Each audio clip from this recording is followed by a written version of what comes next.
the winter weather this week.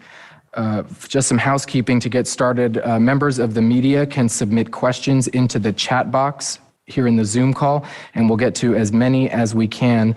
Please include your name and your outlet when asking a question for our speakers. At this time, we'll turn it over to TDEM meteorologist John Honore for an update. Good afternoon, everyone. This is John Honore, meteorologist for the Texas Division of Emergency Management. We are looking at a major winter storm unfolding across most of the state today and tomorrow, with very cold air to follow in its wake for at least a couple of days. We're looking at significant snowfall across much of the northwestern half of the state. In general, we're expecting totals of 2 to 6 inches, but some areas of the big country in northwestern North Texas could see even more snowfall than that. Another big issue that is going to come with this winter storm is the accumulation of ice, especially in North Texas, down the I-35 corridor and westward into the hill country. We could see some significant icing that is going to cause problems with not only roadways, but possibly trees and power lines. And then once the winter weather moves out of the state, probably by Friday morning, we're expecting very cold temperatures all across the state, Thursday, Friday, modifying a bit Saturday, but really not starting to thaw out until Saturday afternoon and again on Sunday afternoon. That's the end of my report. Thank you very much, John. At this time, we will turn it over to Texas Department of Public Safety Deputy Director of Law Enforcement Operations, Mr. Dwight Mathis.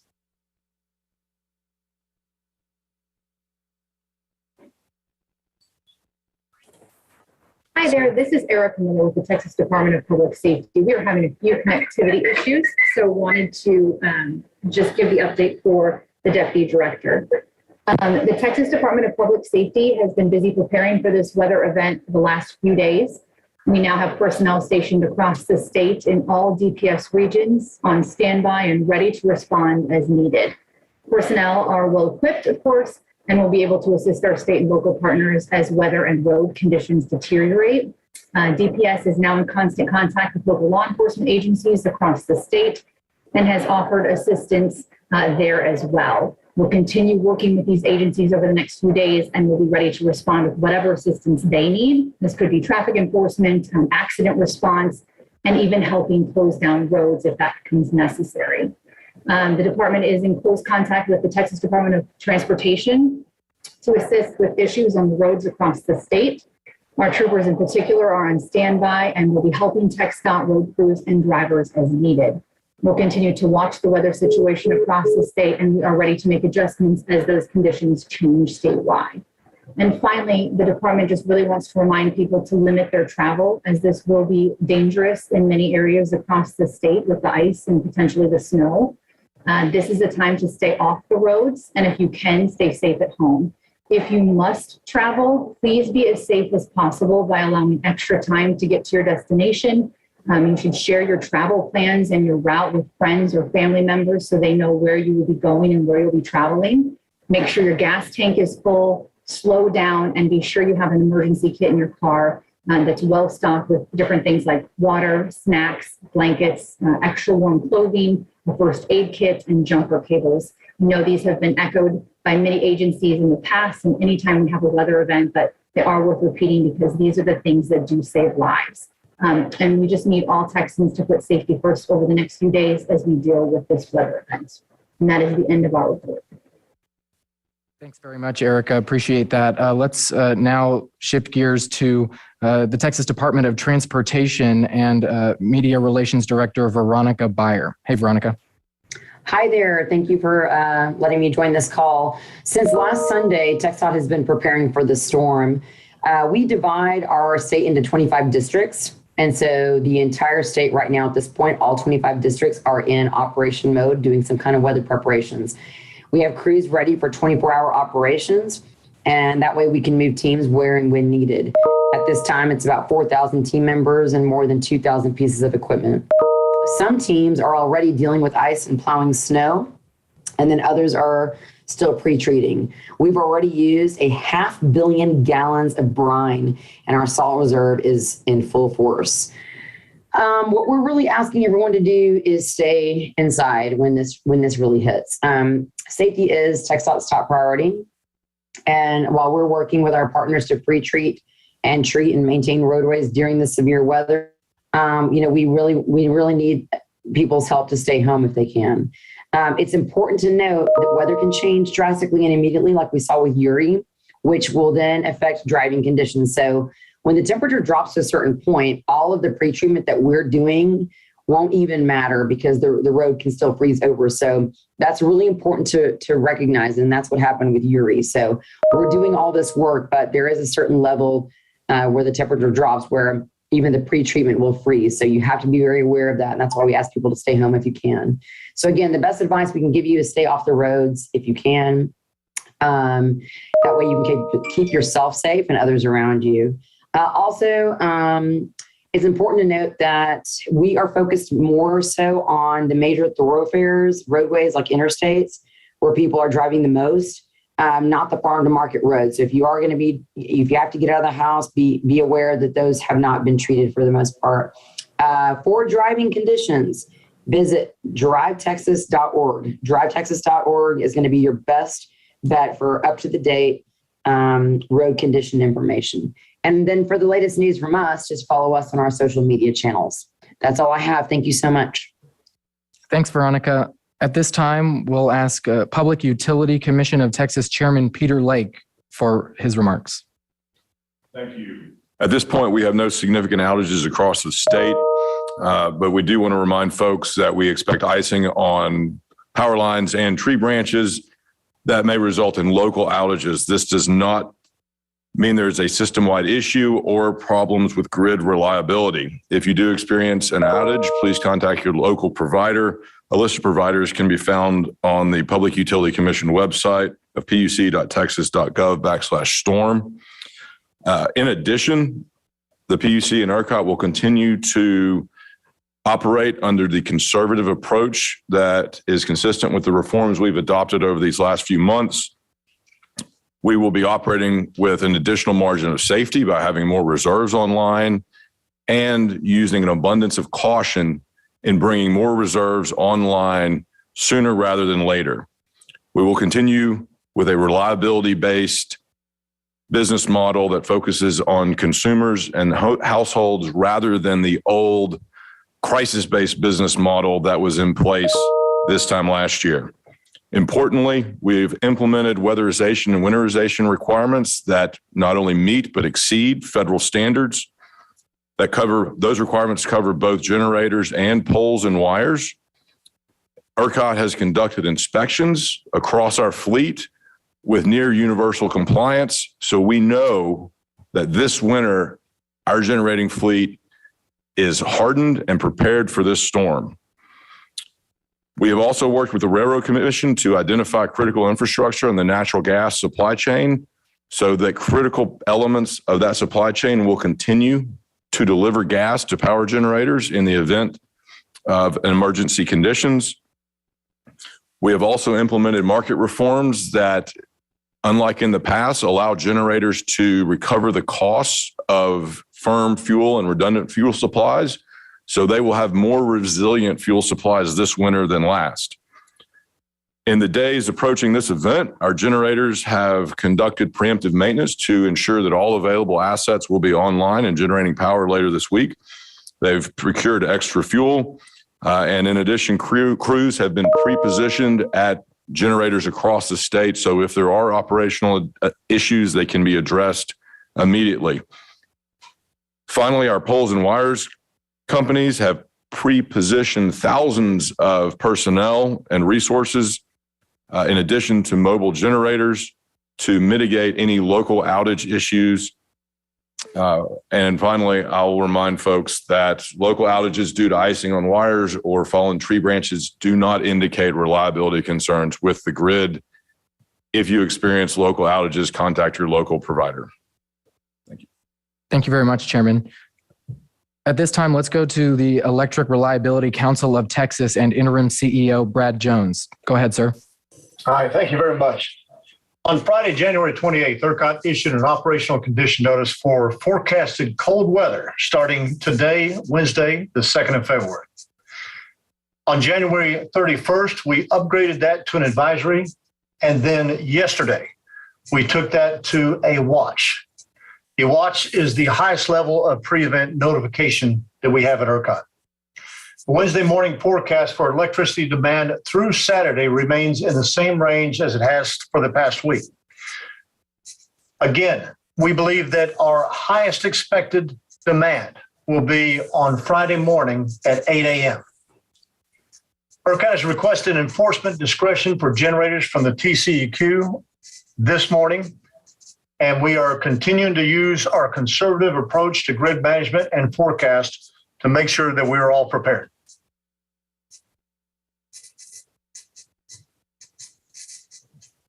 Thank you. Thank you very much, sir. Up next, we'll go to the Railroad Commission of Texas and Communications Director RJ Da Silva. Good afternoon, everyone. I wanted to give you an update on operational calls that we've been having with major producers, pipeline companies, and gas utilities all week long. We started these calls on Monday, and we expect these calls to continue through at least Friday, potentially into the weekend as well.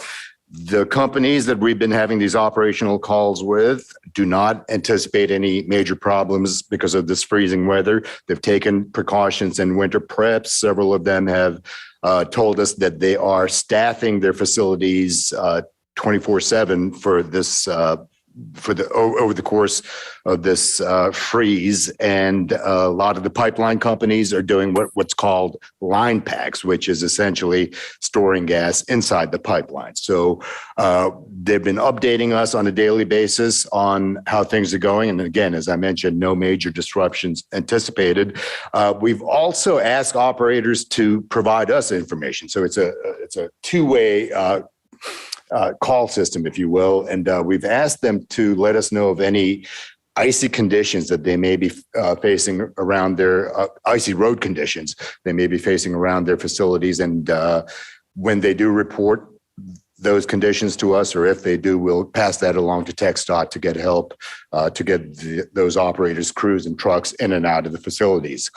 I do want to emphasize or re-emphasize something that our Commissioner Jim Wright mentioned in yesterday's press conference with the governor, and that is the fact that gas has to be processed into dry gas so that it can be used for power generation and home heating. As of mid-January, there was about 399 billion cubic feet of dry gas stored in underground storage, and about another 30 to 35 billion cubic feet is usually packed inside pipelines, which is the line pack I mentioned. So that availability is there throughout the year, and it helps balance out any fluctuations in productions that may happen because of weather or maintenance or other types of issues that arise throughout the year. I do want to make one more final point. Yesterday, we sent out a notice to operators asking them to delay any scheduled maintenance if possible, so that there's enough, so that we can ensure enough gas supply for this week. That's my update. Thanks, RJ. As a reminder, members of the media can submit questions into the chat box to TDEM Media in the Zoom, and we'll get to as many as we can. Please include your name and your outlet with your question.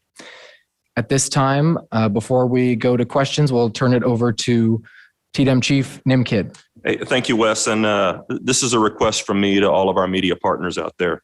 Y'all know these roads are going to be bad, and I know you're going to be out right in the middle of it, and I'm very appreciative of that. I thank you. But I'm begging you to please be safe on the roads and keep yourself and your family safe out of harm. We've heard from our generators and our oil and gas partners that there will be enough power for the grid. The thing that I think we need to keep pushing out to our citizens is this will not stop the ice from falling on trees and trees falling on power lines, and it will not stop the power lines from falling and collapsing. And we need to get that message out that our community needs to be prepared for that type of outage. The next thing, and we see this every time, there are preventable deaths that are generated by carbon monoxide. And so in your media broadcast, please remind people every broadcast not to use generators indoors and do everything they can to not have carbon monoxide exposures and deaths.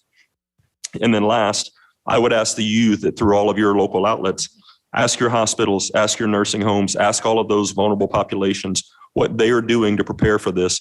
Do they have generators in their facilities? Are they ready for this storm? And if they are not, we ask them to go back to their local partners, because their local partners will come to us if they cannot meet that request. This morning, we had just under 1,300 local partners on our daily update call. We expect that number to continue to grow. We're doing everything we can to stay in lockstep with our locals. And so again, please be careful. Please get the message out about carbon monoxide, and please work with our local people that take care of vulnerable populations. We're doing that. It's a great help if you do it as well. Thank you, Wes. Thanks, Chief. So we have time for some questions, and we will get started. This first question is for Mr. Jones at Ercot. It's from Noreen at Bloomberg. And the question is, how early will Ercot start asking consumers to conserve? So we'll get out ahead of of any potential event very early. Our goal would be that if we see a concern in the future, something that we want to make sure that consumers of Texas could assist us in making sure that the grid is reliable, we'll get ahead of that as far in advance as possible so that consumers can take those appropriate actions. As of now, we don't see the need to do that, but we will keep each of you updated as we continue through the week. Thank you very much, sir. Next question is for Mr. Lake. This is from the Plano Star-Courier, Garrett Gravely. The question is, Mr. Lake said in his remarks that PUC had an old crisis-based business model that was in place. Chairman Lake, could you elaborate on what this business model entailed? Sure. In the past, Ercot market design incentivized scarcity to drive revenues to companies with less concern about reliability for citizens and households. We've turned that model on its head and adopted a reliability-based business model that is designed to avoid scarcity, ensure reliability, to take care of Texans, their households, and to ensure that people come first. And this is a follow-up for both the PUC and Ercot. What is the likelihood of rolling blackouts, and what intermittency would they be? As Brad said, we don't anticipate any rolling blackouts at all, and we have a multitude of tools to utilize to ensure that we make sure that every resource is brought to bear before we ask Texans to conserve power and turn down their homes and livelihoods. At this point, we do not expect any rolling blackouts or, as Brad said, conservation notices to be issued. Mr. Jones, is there anything you'd like to add to that? I believe the chairman handled it well. Thank you. At this time, I just want to share a snow and ice accumulation map that has been provided by our National Weather Service partners. This is something that for our media partners who are joining via Zoom and are able to see the maps. This is the baseline look of what we're talking about, and John, maybe just a quick moment to kind of share what folks are seeing here. Yeah, you can see the forecast heaviest snowfall accumulations are in that low rolling plains, big country, northwest Texas, northwest North Texas area. There will be some snowfall across most of the northwestern half of the state, but the heaviest and most disruptive accumulations are going to be in that area between Wichita Falls and Abilene. There could also be some heavier pockets out in the mountains of West Texas. But the big threat that we're worried about with the storm system is that ice can cause so many different problems. And the accumulation is looking significant, especially in North Texas, where you see that bright red shading, and that goes all the way down the I-35 corridor towards Austin. And this is a general forecast. Some accumulations and pockets could be even heavier than what's being forecast here. So a large scale ice storm with significant accumulations across the central part of the state. Thanks, John. As a reminder, we have a whole host of resources available for the media and for the public at tdem.texas.gov. For a whole list of winter weather resources, just look for the February winter weather section. As a reminder for this call, members of the media can submit questions to TDEM Media in the chat box, and we will look for any others as they come in here. Here's a question from KUT Austin. What do you say to folks who are anxious about the incoming weather? This is for our electricity partners.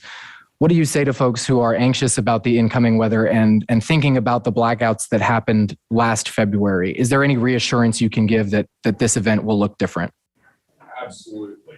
I understand the concern and the anxiety after the tragedy of last year, but folks should know that we have implemented more reforms in this electric grid than any other electric grid has ever done in such a short amount of time. We've redesigned the way Ercot does business. We've passed winterization standards that meet and exceed federal standards, and we've developed an entire toolbox of resources that we can bring to bear to ensure reliability and make sure that Texans are safe and warm during this winter event. Thank you very much. That's all the questions we have in our chat box at this time. As a reminder, you can visit tdem.texas.gov for winter weather resources and keep a lookout on the homepage for the February winter weather section. Thanks very much to all of our partners for your time today, and please stay safe.